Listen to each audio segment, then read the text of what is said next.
Hello friends, welcome back to my channel study corner. मैं रिचा। हमारी ये एनसीईआरटी जियोग्राफी की क्लास है। तो आज एनसीईआरटी जियोग्राफी जो हम 6 क्लास को डिस्कस कर रहे थे, 6 क्लास का आज लास्ट चैप्टर रहेगा, 8वां चैप्टर। हमारी 6 क्लास की एनसीईआरटी जियोग्राफी में 8 चैप्टर हैं टोटल। तो आज लास्ट चैप्टर रहेगा। जब किसी भी क्लास का लास्ट चैप्टर होता है तो बड़ी खुशी होती है कि आज एक क्लास ख़त्म हो गया, अब हम नेक्स्ट क्लास में पहुंचेंगे। जिस तरह से बच्चों को होता है उसी तरह से मुझे भी होता है कि आज एक क्लास ख़त्म हो गया। तो आज इस चैप्टर को डिस्कस करेंगे। बेहद ही इम्पॉर्टेंट ये चैप्टर रहेगा आपके एग्ज़ाम के पॉइंट ऑफ व्यू से। और एनसीईआरटी तो पूरा ही इम्पॉर्टेंट होता है। जैसा कि मैं हर वीडियो में बोलती हूँ, आप किसी भी कॉम्पिटिटिव एग्ज़ाम की तैयारी कर रहे होंगे या नहीं भी कर रहे होंगे तो आपके बेसिक नॉलेज के लिए एनसीईआरटी की बुक पढ़िए। बहुत इंटरेस्टिंग होती है, बहुत मज़ा आता है। एग्ज़ाम की किसी भी प्रिपरेशन कर रहे हों या ना कर रहे हों, कर रहे होंगे तो बहुत ही अच्छी बात है। आपका 80% सिलेबस यहाँ से कवर हो जाना है, 20% आपको बस करना पड़ेगा एक्स्ट्रा।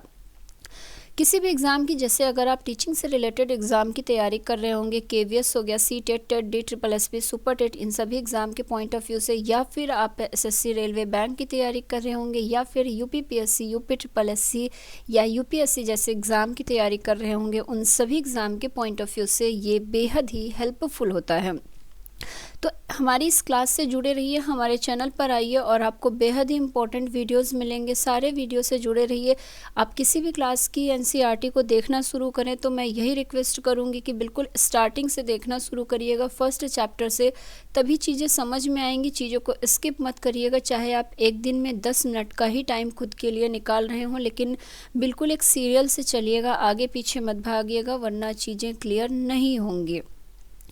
तो अपनी इस वीडियो को शुरू करने से पहले एक रिक्वेस्ट कह लीजिए, गुजारिश कह लीजिए, है कि वीडियो में अंत तक जुड़े रहा करिए। और अगर वीडियो अच्छा लग जाए तो वीडियो को लाइक कर दिया करिए, शेयर कर दिया करिए।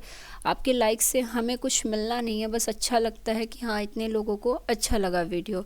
तो लाइक करने से मत हिचकिचाया करिए। वीडियो देखते बहुत से लोग हैं लेकिन लाइक बहुत कम लोग करते हैं। तो लाइक खुल के किया करिए अगर अच्छा लगता है तो, और अच्छा नहीं लगता है तो आप डिसलाइक भी कर सकते हैं, उसका भी अधिकार है आपको।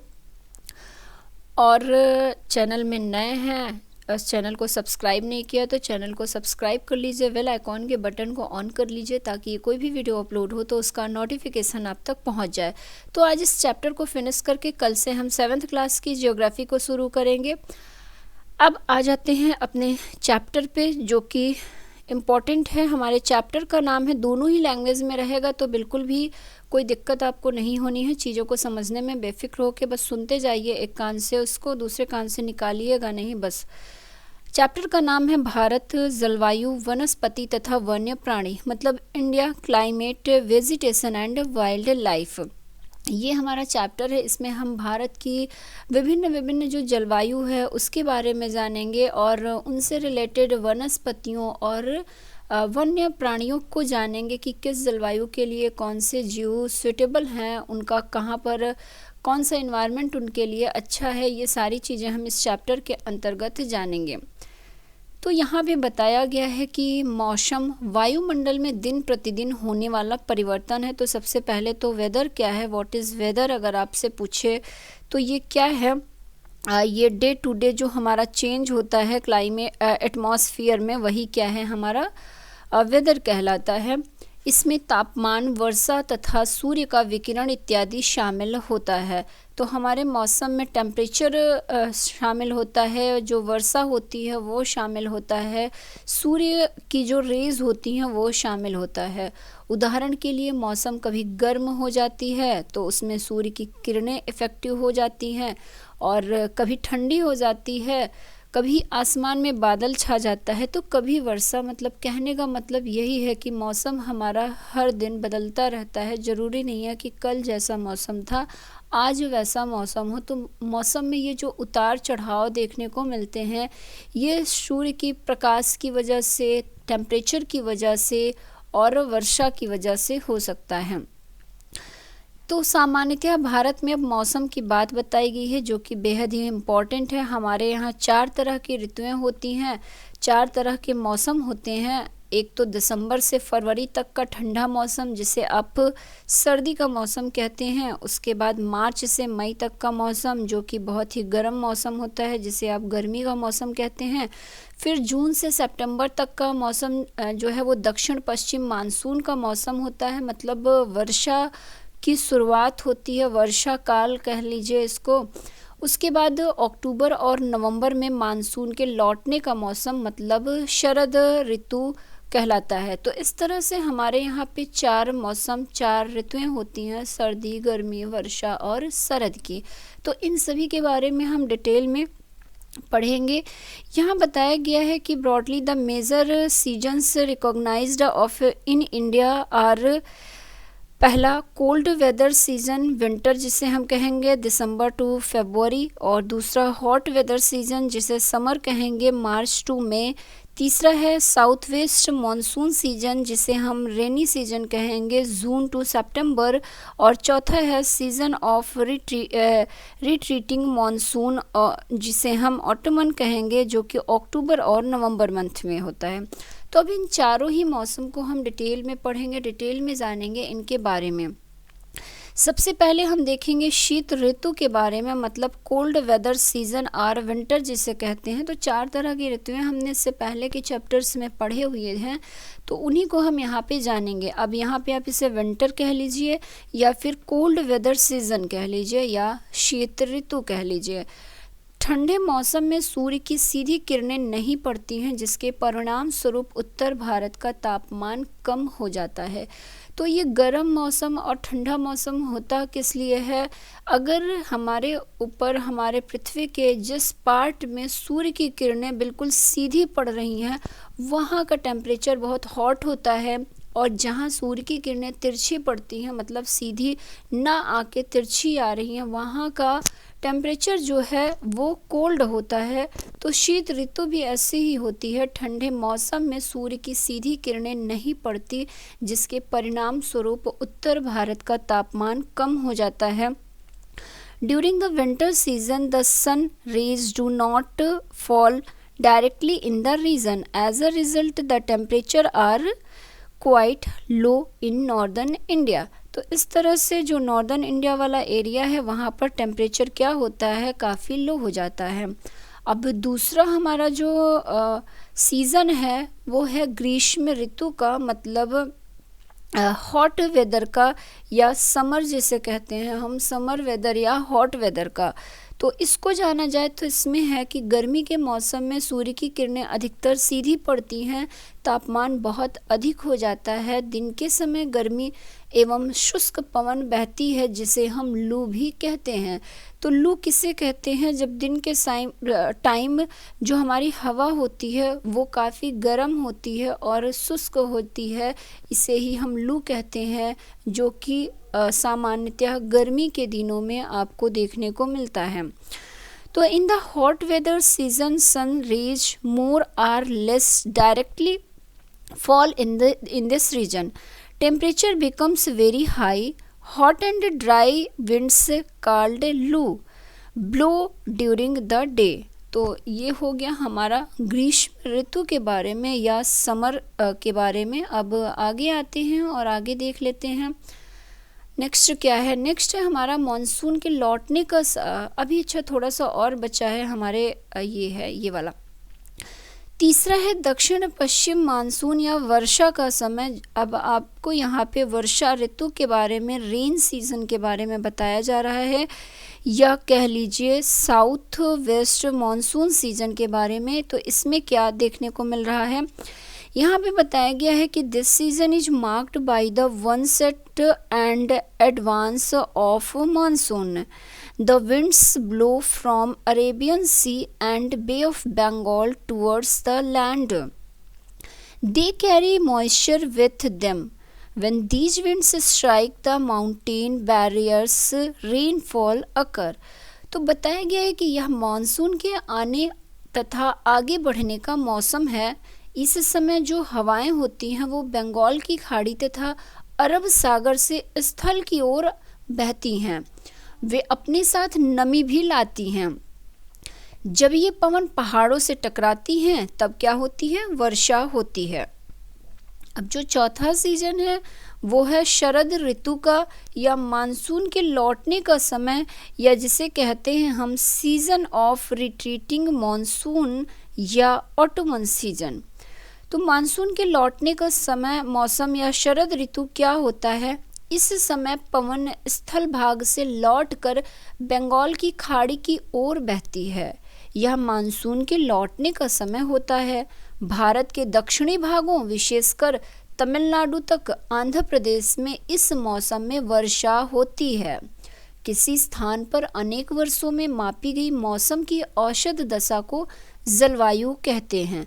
तो जलवायु हमने इससे पहले भी डिस्कस किया था, लेकिन यहाँ पर ये छोटी छोटी चीज़ें आपको बताई गई हैं कि जलवायु किसे कहते हैं। तो कहा गया है कि किसी स्थान पर अनेक वर्षों में मापी गई मौसम की जो एवरेज सिचुएशन होती है उसी को क्या कहा जाता है? जलवायु कहा जाता है। उसी को हम क्या कहते हैं? क्लाइमेट कहते हैं। फिर आगे बताया गया है कि भारत की जलवायु को मोटे तौर पर मानसूनी जलवायु कहा जाता है। फिर मानसून शब्द अरबी भाषा के मौसम से लिया गया है, जिसका अर्थ मौसम होता है। भारत की स्थिति उष्ण कटिबंध में होने के कारण अधिकतर वर्षा मानसूनी पवन में होती है। भारत में कृषि वर्षा पर निर्भर है। तो ये तो बहुत रेयर, बहुत नॉर्मल चीज़ें हैं जो हम जानते हैं। हमारे देश में जो कृषि हैं, जो कृषक है, वो पूरी तरह से वर्षा पे डिपेंड है, क्योंकि हमारे यहाँ सिंचाई, फसलों को सिंचाई से रिलेटेड पर्याप्त साधन अभी भी उपलब्ध नहीं है। तो बहुत से जगह के कृषक जो हैं वो पूरी तरह से वर्षा पर ही डिपेंड हैं। तो इसलिए भी हमारे यहाँ की जलवायु बेहद ही इम्पोर्टेंट हो जाती है कृषक के लिए। अच्छे मानसून का मतलब है पर्याप्त वर्षा तथा प्रचुर मात्रा में फसलों का उत्पादन। तो अब बताया गया है, एक बार इसको फिर से इन चीज़ों को देख लेते हैं। सबसे पहले जलवायु क्या होती है? Climate is about the average weather conditions which have been measured over many years. तो जो कई सालों का एक औसत एक डाटा होता है, उसके अकॉर्डिंग जो निकलता है वही जलवायु कहलाता है। इसके बाद बताया गया है कि the climate of India has broadly been described as monsoon type. Monsoon is taken from the Arabic word, जो अरेबिक वर्ड मौसम है उससे लिया गया है, विच मीन्स सीजन।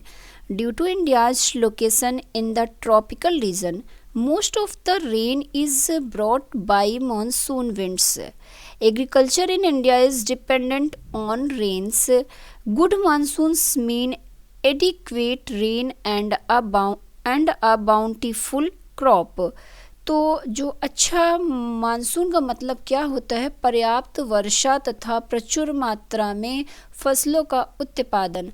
लेकिन कई बार क्या होता है, आजकल जो मानसून है वो टाइम पे नहीं आता, बारिश टाइम पे नहीं होती, तो जिससे कृषक को बहुत दिक्कत होती है। फसलों में बहुत इन चीज़ों का प्रभाव भी देखने को मिल रहा है। अब आगे आते हैं और आगे आपको कुछ चीज़ें और बताई गई हैं। यहाँ बताया गया है कि किसी स्थान की जलवायु उसकी स्थिति, ऊंचाई, समुद्र से दूरी तथा उच्चावच पर निर्भर करती है। इसीलिए हमें भारत की जलवायु में क्षेत्रीय विभिन्नता का अनुभव होता है। तो हमारे भारत की जलवायु क्या है? स्थिति, ऊंचाई और समुद्र की दूरी पर डिपेंड करती है। इसलिए यहाँ पे एक जगह की जलवायु दूसरी जगह की जलवायु से काफ़ी भिन्न भी देखने को मिली है। जैसे कि एग्जाम्पल के तौर पे राजस्थान को ले लिया जाए, तो राजस्थान के मरुस्थल में स्थित जो जैसलमेर है तथा बीकानेर, ये बहुत गर्म स्थान है। जबकि उसी सीज़न में आप जम्मू कश्मीर को देख लीजिए, वहाँ के द्रास एवं कारगिल को देख लीजिए, तो वहाँ इतनी ज़्यादा ठंड पड़ती है, पूरे टाइम वो बर्फ़ से एरिया ढका रहता है। तो मतलब कंट्री तो एक ही है, भारत है, लेकिन यहाँ पर भी आपको विभिन्नता देखने को मिल रही है मौसम में, दो अलग अलग जगह पर। तटीय क्षेत्र जैसे मुंबई एवं कोलकाता की बात कर ली जाए तो यहाँ की जलवायु मध्यम है, मतलब यहाँ क्या होता है, पूरे वर्ष का जो मौसम है एक समान रहता है। यहाँ ना तो ज़्यादा गर्मी पड़ती है ना ही ज़्यादा ठंडी पड़ती है। समुद्र तट पर होने के कारण ये स्थान बहुत अधिक आर्द्र होते हैं। विश्व में सबसे अधिक वर्षा की बात की जाए तो मेघालय में स्थित मौसिनराम में होती है, जबकि किसी किसी वर्ष राजस्थान के जैसलमेर में वर्षा होती ही नहीं है।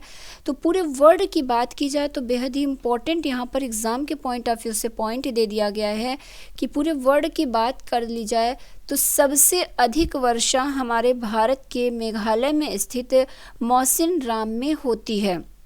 जबकि उसी मौसम की बात कर ली जाए तो राजस्थान के जैसलमेर में सूखा पड़ा होता है।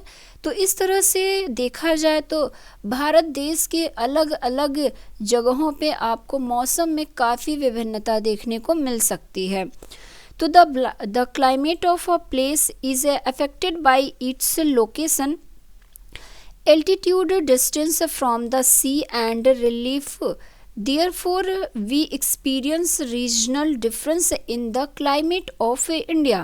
फिर जैसलमेर के बारे में बताया गया है कि Jaisalmer and Bikaner in the desert of Rajasthan are very hot, while Dras and Kargil in Jammu and Kashmir are freezing cold.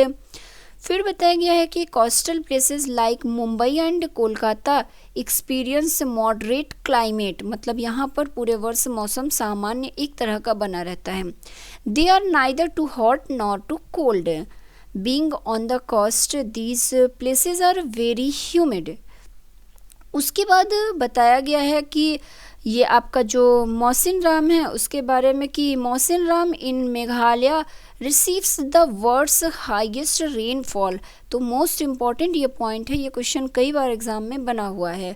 While in a particular year it might not rain at all in Jaisalmer in Rajasthan. तो ये तो जलवायु की विभिन्नता के बारे में इस पूरे पॉइंट में आपको बताया गया था। अब यहाँ पे आपको प्राकृतिक वनस्पतियों के बारे में बताया गया है, जो नेचुरल वेजिटेशन होते हैं उनके बारे में। तो इसमें हमारे काम की जो चीज़ है हम वहाँ पे आते हैं कि घास, झाड़ियाँ तथा पौधे जो बिना मनुष्य की सहायता के उपजते हैं उन्हें प्राकृतिक वनस्पति कहा जाता है। तो जो नेचुरल हमारे वेजिटेशन है वो खुद ब खुद उगते हैं नेचुरली, इस वजह से उन्हें प्राकृतिक वनस्पति कहा जाता है। जैसे घास हो गया, आपको घास में ना ही पानी देने की ज़रूरत होती है ना ही उसे लगाने की ज़रूरत होती है।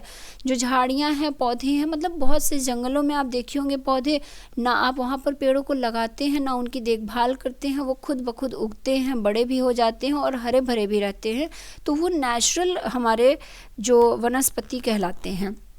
इसके बाद है कि अलग अलग जलवायु में अलग अलग प्रकार की वनस्पतियां पाई जाती हैं। इनमें वर्षा की मात्रा सबसे महत्वपूर्ण होती है।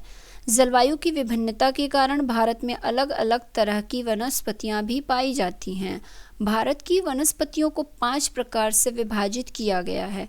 तो बेहद ही इम्पोर्टेंट, अब फिर से पॉइंट शुरू हो रहा है। जैसे कि हमने ऊपर भारत में 4 तरह की मौसम देखे, 4 तरह की ऋतुएं देखी, उसी तरह से हमारे भारत में 5 तरह की वनस्पतियां पाई जाती हैं। तो भारत की वनस्पतियों को 5 तरह से डिवाइड किया गया है।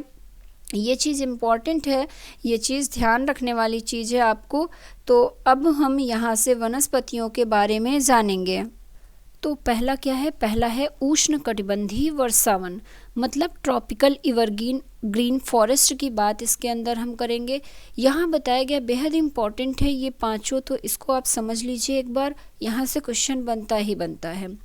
उष्णकटिबंधीय वर्षावन उन क्षेत्रों में पाए जाते हैं जहां वर्षा बहुत अधिक होती है।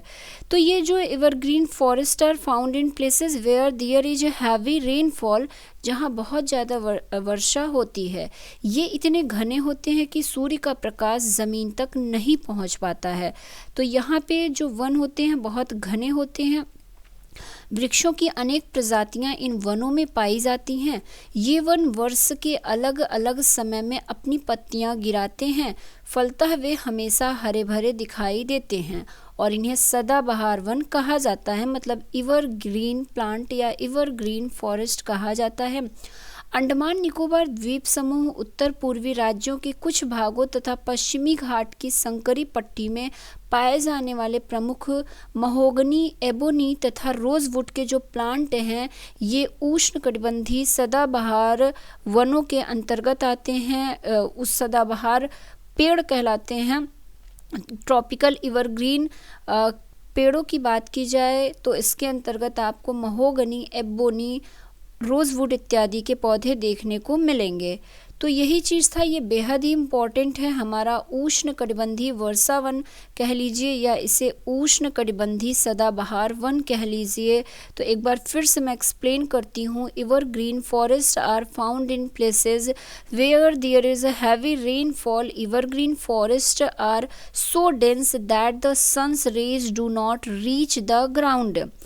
Evergreen forest trees drop their leaves in different months of the year. Therefore, this forest always looks green. Therefore, this type of forest is called evergreen forest. Major trees mahogany, ebony and rosewood जो है ये इसके examples हैं। Evergreen forest is found in India on the Andaman and Nicobar islands, part of the northern जो north eastern area है वहाँ पर, and the western slopes of the western Ghat. तो ये था हमारा उष्णकटिबंधीय वर्षावन। यहाँ पर आपको ये इमेज में दिखाया भी गया है कितने ये घने होते हैं। तो ये चीज़ें यहाँ से आप देख सकते हैं। अब आगे आते हैं और उष्णकटिबंधीय पतझड़ वनों को जानते हैं। उष्णकटिबंधीय पतझड़ वन किसे कहते हैं? तो इसको कहेंगे ट्रॉपिकल ऑटोमन फॉरेस्ट। उष्णकटिबंधीय पतझड़ वन हमारे देश के बहुत बड़े भाग में इस प्रकार के वन पाए जाते हैं। इन वनों को मानसूनी वन भी कहा जाता है। ये कम घने होते हैं और वर्ष के एक निश्चित समय में अपनी पत्तियां गिराते हैं। इन वनों में पाए जाने वाले महत्वपूर्ण जो पेड़ होते हैं वो शाल, सागौन, पीपल, नीम एवं शीशम के हैं। ये मध्य प्रदेश, उत्तर प्रदेश, बिहार, झारखंड, छत्तीसगढ़, उड़ीसा तथा महाराष्ट्र के कुछ भागों में पाए जाते हैं। तो ट्रॉपिकल ऑटोमन फॉरेस्ट की बात की जाए तो such forest are also called monsoon forest. ठीक है, इसे मॉनसूनी वन भी कहा जाता है। Autumn forest trees drop their leaves at the appointed time of the year, therefore this forest is called the autumn forest.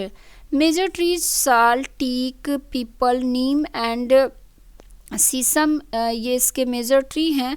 The deciduous forest in India is found in Madhya Pradesh, Uttar Pradesh, Bihar, Jharkhand, Chhattisgarh, Orissa and some parts of Maharashtra. तो कुछ भाग में महाराष्ट्र के भी उष्णकटिबंधीय पतझड़ one या tropical Ottoman forest आपको देखने को मिल सकते हैं। बाकी इमेज में भी आप यहाँ पे देख सकते हैं, ये इस तरह के वन आपको देखने को मिलेंगे। ये वन उष्णकटिबंधीय पतझड़ वन कहलाते हैं। अब जो हमारा थर्ड है वो है कटीली झाड़ियाँ। 5 टाइप के हमें देखने हैं। तो बारबेड बुशेज जिसे कहेंगे या कंटीली झाड़ियाँ कहेंगे, तो इनके बारे में जाना जाए कि ये क्या होते हैं। तो यहाँ पे बताया गया है कि इस तरह की जो वनस्पतियाँ हैं देश के शुष्क भागों में पाई जाती हैं। पानी की क्षति को कम करने के लिए इनकी पत्तियों में बड़े बड़े कांटे होते हैं। इनके महत्वपूर्ण वृक्ष हैं कैक्टस, खैर, बबूल, कीकर इत्यादि। ये राजस्थान, पंजाब, हरियाणा, पश्चिम घाट के पूर्वी ढालों तथा गुजरात में पाए जाते हैं। तो ये जहाँ भी जिस टाइप के वन पाए जाते हैं आपको उन स्टेट के नाम पहली चीज़ याद रखना होगा। दूसरी चीज़, किस तरह के वन में किस तरह के पेड़ या पौधे पाए जा रहे हैं आपको वो दिमाग में रखना होगा।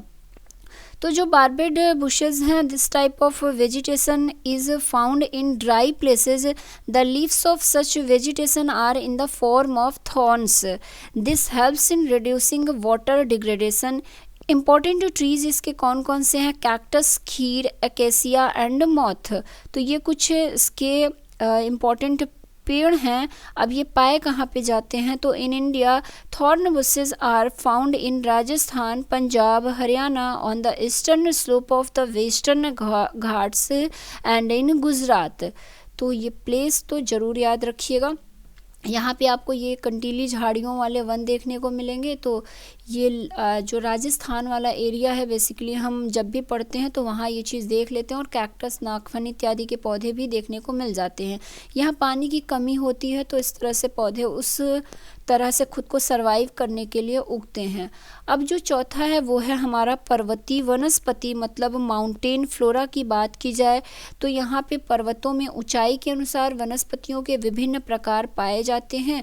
ऊंचाई बढ़ने के साथ तापमान में कमी आती जाती है। समुद्र तल से 1500 मीटर से 2500 मीटर की ऊंचाई के बीच पेड़ों का आकार जो है थोड़ा सा कैसा होता है, त्रिभुजाकार हो जाता है, इसमें शंक्वाकार होता है। ये पौधे शंकुधारी वृक्ष कहे जाते हैं। इन वनों के महत्वपूर्ण वृक्ष जो हैं वो चीड़, पाइन तथा देवदार हैं। तो काफ़ी इम्पोर्टेंट है हमारा ये पर्वतीय वनस्पतियाँ जो पर्वतों में पाए जाते हैं। एक सिंपल लैंग्वेज में मैं कहूँ तो जो पर्वतों में पाए जाते हैं, जैसे कि आप विंध्याचल, जो विंध्य पर्वत हो गया, या फिर इधर जम्मू कश्मीर में चले जाइए, वैष्णो देवी में कभी गए होंगे तो वहाँ इस तरह के आपको पौधे देखने को मिल सकते हैं। तो यही है हमारा जो माउंटेन फॉरेस्ट, माउंटेन फ्लोरा है, उसके बारे में बताया जा रहा है कि different species are found at different elevations on the mountains. Most trees are cone shaped at altitudes from 1500 to 2500 meters. Hence they are called conical trees या कोनिफेरस ट्रीज कह लीजिए। इम्पॉर्टेंट ट्रीज़ में इम्पॉर्टेंट ट्रीज़ में इसमें कौन कौन से हैं? पाइन हो गया आपका, और सीडर हो गया, और क्या था इसके बाद चीड़ हो गया। तो ये कुछ इम्पॉर्टेंट पेड़ हैं, वृक्ष हैं जो कि पाए जाते हैं पर्वतीय वनों की, पर्वतीय वनस्पति की श्रेणी के अंतर्गत। और ये कोनिकल शेप में क्यों होते हैं? क्योंकि ये पर्वतीय इलाका होता है, यहाँ बर्फ़बारी हमेशा होती रहती है, बर्फ़ स्नो गिरते रहते हैं।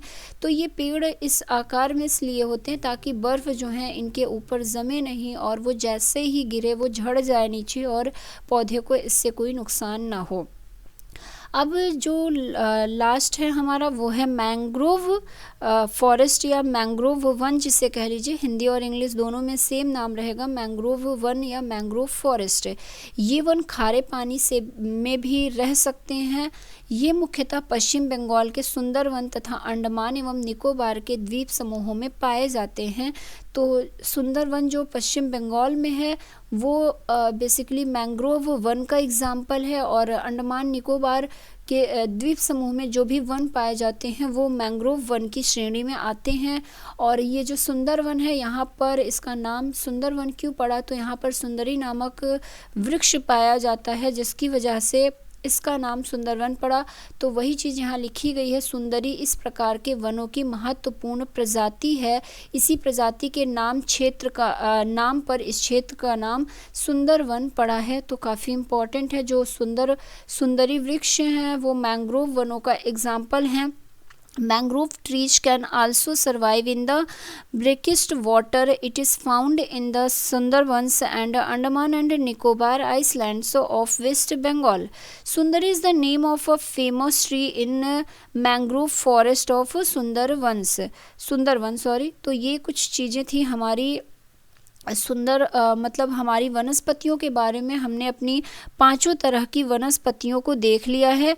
अब हम आ जाते हैं आगे, और आगे हमें क्या देखना है? अब आगे है हमारा, हमें वनों की आवश्यकता क्यों है। तो वनों की आवश्यकता क्यों है, ये भी सवाल काफ़ी अच्छा है कि हमें वनों की आवश्यकता क्यों पड़ी। Why are forest necessary?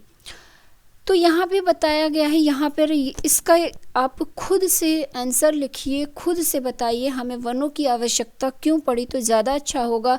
इससे समझ में आएगा कि आपको ये चैप्टर समझ में कितना आया है।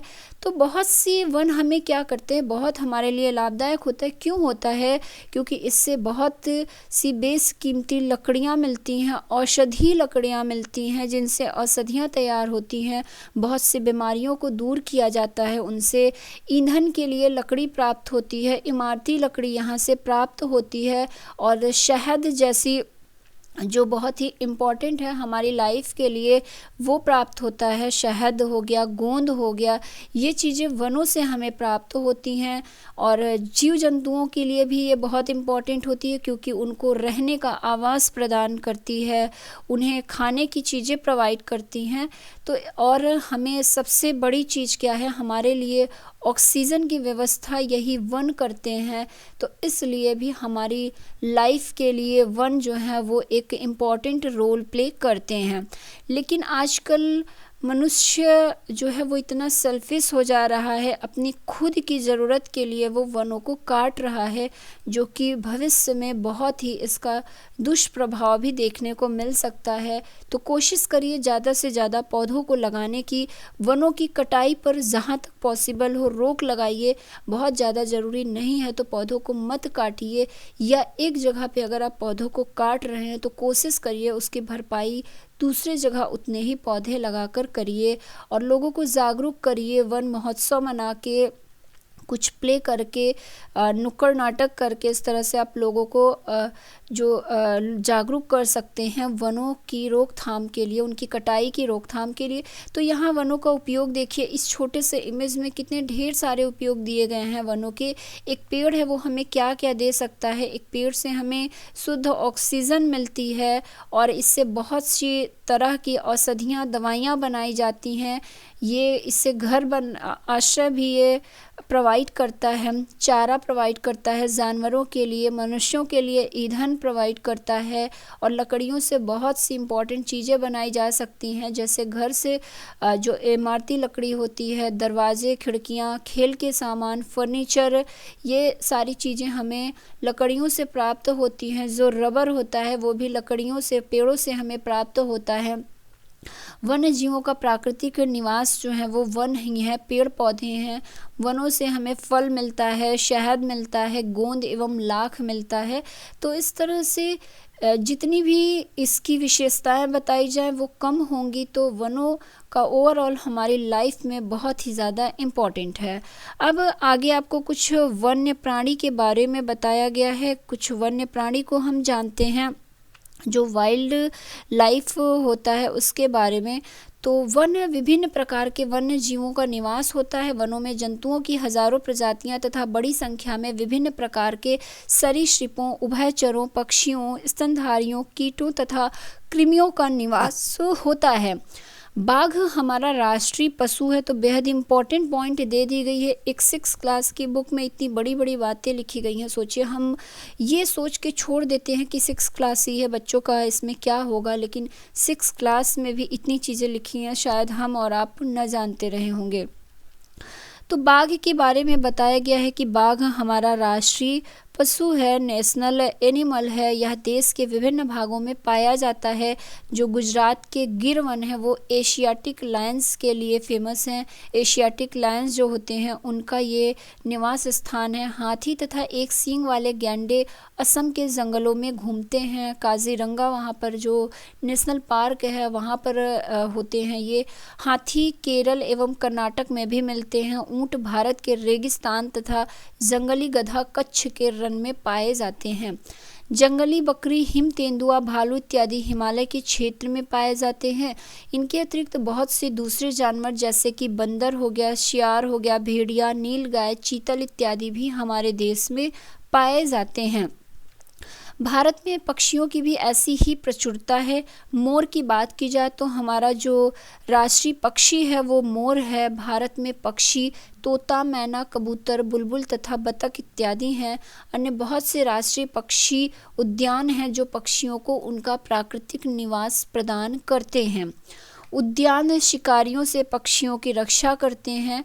तो ये अब आप जिस भी स्टेट से बिलोंग कर रहे होंगे अपने यहाँ के नेशनल पार्क को बताइएगा, या राष्ट्रीय जहाँ पर पक्षियों को रखा जाता है उनके नाम कमेंट करके ज़रूर बताइएगा, ताकि जितने भी स्टूडेंट जुड़े हुए हैं उन्हें एक दूसरे के स्टेट के बारे में पता चल सके कि वहाँ पर क्या क्या चीज़ें हैं। फिर बताया गया है कि भारत में सांपों की सैकड़ों प्रजातियां पाई जाती हैं। उनमें कोबरा और करैत जो है वो प्रमुख सांप की प्रजाति है जो कि भारत में पाई जाती है। तो ये कुछ इम्पॉर्टेंट चीज़ थी। एक बार इन चीज़ों को इंग्लिश में भी देख लेते हैं ताकि इंग्लिश लैंग्वेज वाले बच्चों को भी चीज़ें समझ में आ जाएं। तो सबसे पहले ऊपर बताया गया है कि forest are home to a variety of wild life. जो जंगल है, वन है, वो बहुत से जीवों के लिए निवास स्थान है। उसके बाद बताया गया है कि there are thousands of species of animal and a large variety of reptiles, amphibians, mammals, birds, insects and worms which dwell in the forest. फिर नेक्स्ट नेशनल एनिमल के बारे में बताया गया है। The tiger is our national animal, it is found in various parts of the country. फिर गिर के बारे में बताया गया है। Gir forest in Gujarat is the home of Asiatic Lions. उसके बाद बताया गया है एलिफेंट के बारे में, एलिफेंट एंड जो एलिफेंट होते हैं, elephant and one horned rhinoceros roam in the forest of Assam. तो ये जो हैं असम के फॉरेस्ट में पाए जाते हैं। उसके बाद एलिफेंट के बारे में ही और बताया गया है कि elephants are also found in Kerala and Karnataka. फिर कैमल के बारे में बताया गया है। Camels and wild asses are found in the great Indian desert and the Rann of Kutch respectively. इसके बाद बताया गया है कि भारत में पक्षियों की भी ऐसी बहुत प्रचुरता है। तो India is equality rich in bird life, the peacock is our national bird. तो पिकॉक हमारा क्या है, नेशनल बर्ड है। फिर लास्ट में बताया गया है सांपों के बारे में कि हमारे भारत में क्या है, सांपों की बहुत ज़्यादा प्रजातियां हैं जिसमें से कोबरा और करैत प्रमुख है। तो ये चीज़ें तो समझ में आ गई होंगी, इसका इंग्लिश और हिंदी से कोई लेना देना नहीं। अब लास्ट पॉइंट में आ जाते हैं, वनों के कटने से संबंधित जो पॉइंट है कि वनों के कटने तथा जानवरों के शिकार के कारण भारत में पाए जाने वाले वन्य जीवों की प्रजातियां तेजी से घट रही हैं। तो बहुत सी जीव जो हैं, जो हमारा रेड डाटा बुक है उसमें जो संकटग्रस्त जीव हैं, मतलब जो विलुप्ति की कगार पे हैं या विलुप्त हो चुके हैं, उनके बारे में लिखा जाता है। तो हमारे भारत में भी बहुत से ऐसे जंतु हैं, वन्य प्राणी हैं जो कि लुप्त होने की कगार पे हैं कह लीजिए, या घट रहे हैं। बहुत सी प्रजातियां तो समाप्त भी हो चुकी हैं। उनको बचाने के लिए बहुत से नेशनल पार्क, पशु विहार तथा जीव मंडल आरक्षित क्षेत्र स्थापित किए गए हैं। तो जो नेशनल पार्क हो गया, पशु विहार हो गया, ये सारी चीज़ें क्यों बनाई जाती हैं, तो ये जानवरों की रक्षा के लिए, जानवरों को उनकी प्रजातियों को बचाने के उद्देश्य से, उन्हें सुरक्षित रखने के उद्देश्य से बनाए जाते हैं। सरकार ने हाथियों तथा बाघों को बचाने के लिए बाघ परियोजना एवं हस्त परियोजना जैसी परियोजनाओं को शुरू किया है। तो जो बाघ परियोजना है, वो जो बाघ की घटती हुई लगातार घट रहे हैं, उनको बचाने के लिए बाघ परियोजना की शुरुआत की गई है। फिर प्रत्येक वर्ष हम लोग अक्टूबर के पहले सप्ताह को वन्य जीव सप्ताह के रूप में मनाते हैं। बेहद ही इम्पोर्टेंट पॉइंट है। सीधे सीधे क्वेश्चन बनता है कि किस मंथ को हम वन्य जीव सप्ताह के रूप में मनाते हैं, मतलब किस मंथ के जो वीक है उसको मनाते हैं। तो अक्टूबर के फर्स्ट वीक को मनाते हैं वन्य जीव सप्ताह के रूप में, ताकि वन्य जीवों के निवास को संरक्षित रखने के लिए जागरूकता लाई जाए। तो ऐसे जो भी चीज़ें मनाई जाती हैं वो उससे रिलेटेड लोगों को जागरूक करने के लिए मनाई जाती हैं। अब आगे बताया गया है आपको प्रवासी पक्षी के बारे में कि प्रवासी पक्षी क्या होते हैं। तो प्रवासी पक्षी या माइग्रेटरी बर्ड जिन्हें हम कहते हैं, तो कुछ पक्षी जैसे pelican, Siberian crane, Stork, flamingo, Pintail, बतख, कर्लियू इत्यादि प्रत्येक वर्ष सर्दी के मौसम में हमारे देश में आते हैं। साइबेरियन क्रेन साइबेरिया से दिसंबर के महीने में आते हैं तथा मार्च के प्रारंभ तक रहते हैं। तो साइबेरियाई बर्ड्स जो होते हैं, जो माइग्रेटरी बर्ड्स होते हैं, उन्हें आप देख सकते हैं। अगर आप कभी प्रयागराज में आए होंगे तो यहाँ पर जो संगम तट है, यहाँ पे जनवरी के मंथ में आप ये प्रवासी पक्षियों को देख सकते हैं। ये ठंडियों में यहाँ पे आते हैं, फिर जैसे ही ठंडी ख़त्म होती है ये यहाँ से चले जाते हैं। तो वही चीज़ें बताई गई हैं यहाँ पर, तो काफ़ी इम्पॉर्टेंट है, ये भी जान लीजिए। Some birds such as a pintail duck, curlews, flamingo, osprey and little stint migrate, ये माइग्रेट करती हैं to our country in winter season every year. Smallest migratory birds little stint जो है ये क्या करती है, ये बहुत लिटिल होती है, 15 ग्राम की। From Arctic region travels over 8000 kilometre to reach India.